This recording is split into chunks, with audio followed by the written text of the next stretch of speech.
પાલનપુરના Khemana new Palanpur સ્ટેશને ડીએફસીના મુખ્ય વિભાગોનું virtual લોકાર્પણ કરાયું। ભારતીય રેલવેને આધુનિક અને સુવિધા વ્યવસ્થાથી સુદૃઢ બનાવી રેલવે યાત્રાને સલામત અને સુરક્ષિત કરવાના ઉદ્દેશ સાથે વડાપ્રધાન નરેન્દ્રભાઈ મોદીની અધ્યક્ષતામાં વર્ચ્યુઅલ માધ્યમથી 85,000 કરોડથી વધારેના રેલ પ્રોજેક્ટના શિલાન્યાસ અને 10 વંદે ભારત એક્સપ્રેસ ટ્રેનો સહિત અન્ય રેલ સેવાઓના શુભારંભ કાર્યક્રમને ખેમાણાના ન્યૂ પાલનપુર સ્ટેશને ડીએફસીના મુખ્ય વિભાગોનું વર્ચ્યુઅલ લોકાર્પણ કરાયું। સાથે વડાપ્રધાનના પ્રેરણાદાયી સંબોધનમાંથી માર્ગદર્શન પ્રાપ્ત કર્યું હતું। બનાસકાંઠાના મુખ્ય મથક પાલનપુર નજીક ખેમાણા ગામે ન્યૂ પાલનપુર સ્ટેશન ઉપર માલવાહક ટ્રેનોની અવરજવર અને સ્ટોપેજ માટે વિશેષ સુવિધાવાળું સંપૂર્ણ ડિજિટલ સ્ટેશન બનાવવામાં આવ્યું। આજે વર્ચ્યુઅલ લોકાર્પણ બાદ માલવાહક ગાડીઓ પોતાના સ્થળે સમયસર પહોંચે તે માટે 3જી લાઇનનો ઉપયોગ કરશે અને 100 કિલોમીટરની ઝડપે ટ્રેન દોડવા લાગશે।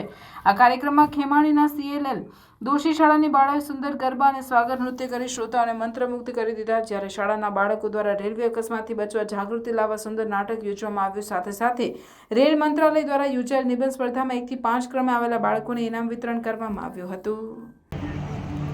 विधायक पालनपुर श्री अनिकेत भाई ठाकर, माननीय जिलाधिकारी श्री वरुण कुमार, माननीय पूर्व विधायक पालनपुर श्रीमती रेखाबेन, माननीय भाजपा अध्यक्ष श्री द्रौपद भाई बारोट, माननीय नगरपालिका अध्यक्ष श्री चिमनलाल सोलंकी, माननीय भाजपा सचिव बनासकांठा श्रीमती उषाबेन जोशी, माननीय भाजपा सचिव बनासकांठा श्री जयेश भाई पटेल, माननीय भाजपा जनरल सचिव पालनपुर श्री अतुल भाई जोशी,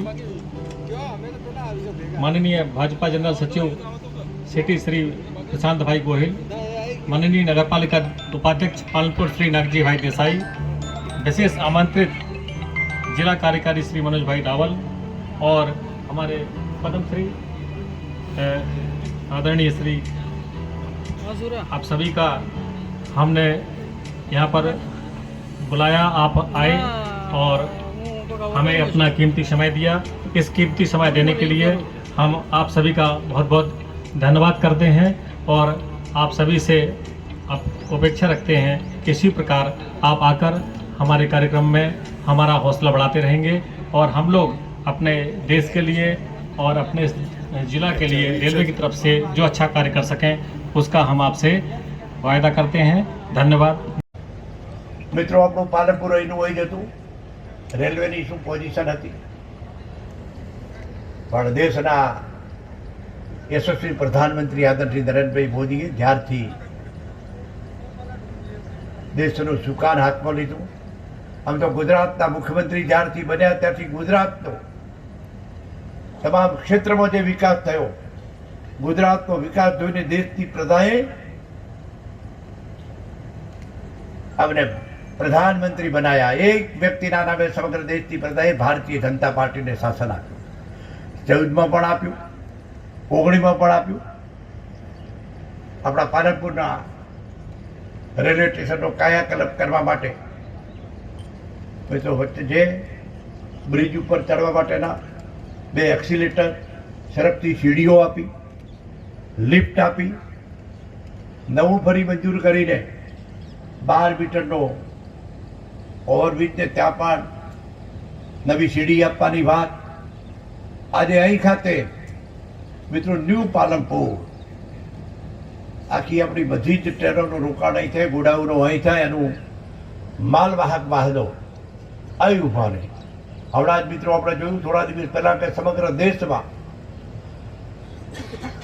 2100 કરોડ કરતાં 21,000 કરોડ કરતાં અરે 2100 કરતાં પણ વધારે પ્રોજેક્ટ, જેમાં નવા રેલવે સ્ટેશન, જેના સુધારા રિનોવેશન 500 અને 2100થી વધારે, 2185થી પણ વધારે આરઓબીનું લોકાર્પણ દેશના પ્રધાનમંત્રીશ્રીએ કર્યું। મિત્રો, એ દિવસે આપણે કરજોડા પણ કાર્યક્રમ હતો, મધાદર પણ આરઓબીનો કાર્યક્રમ હતો, ગોઠાનો આરઓબી, ભીલડીનું નવું રેલવે સ્ટેશન અત્યાધુનિક સગવડતા સાથે, જાડી, રામસણ 8 કાર્યક્રમ એ દિવસે બનાસકાંઠામાં હતા। સમગ્ર દેશમાં પહેલી વખત આવું બન્યું હોય કે એક જ દિવસે એક જ હંગાથે આટલા કાર્યક્રમો મિત્રો કરવામાં આવતા હોય। અને આજે પણ મુખ્યમંત્રી શ્રી જ્યારે અમદાવાદની ધરા ઉપર પૂજ્ય મહાત્મા ગાંધી ના આશ્રમના કામ માટે, એના ખાતમુહૂર્ત માટે અનેક પ્રકારના પ્રકલ્પો એ ભૂમિ ઉપર કરવા માટે આવી રહી છે. ત્યારે એના ભાગરૂપે રેલવેનું કામ પણ આજે મિત્રો સાબરમતીથી જે વર્ચ્યુઅલી આપણા વચ્ચે આવીને આ કામ કરશે. સમગ્ર દેશમાં ઘણા બધા કામો છે. 85 કરોડ કરતાં પણ વધારે રકમના કામો. ક્યાંય નવી વંદે ભારત 10 વંદે ભારત ટ્રેન આજે ચાલુ કરવાની છે. 10 વંદે ભારત આપણા બધાના માટે. મહેશભાઈ આવો, પધારો, આપનું સ્વાગત છે. કાલે અમે નતા પણ પાર્ટીમાં આપનું સ્વાગત છે. આવીએ.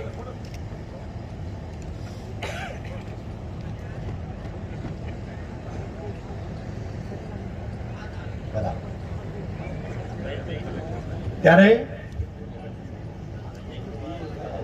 મહેશભાઈના પિતાશ્રી ને હું બંને ધારાસભ્યો ભેગા હતા. એ પણ ભાજપમાં ચૂંટણા હતા. પછી રાજપામાં જવાનું છું. પણ ચૂંટણા હતા, તમે તો બધાએ ચૂંટીને મૂક્યા હતા ભાજપમાં જ. અમે બંને ભેગા હતા 95 થી 98 વખતે.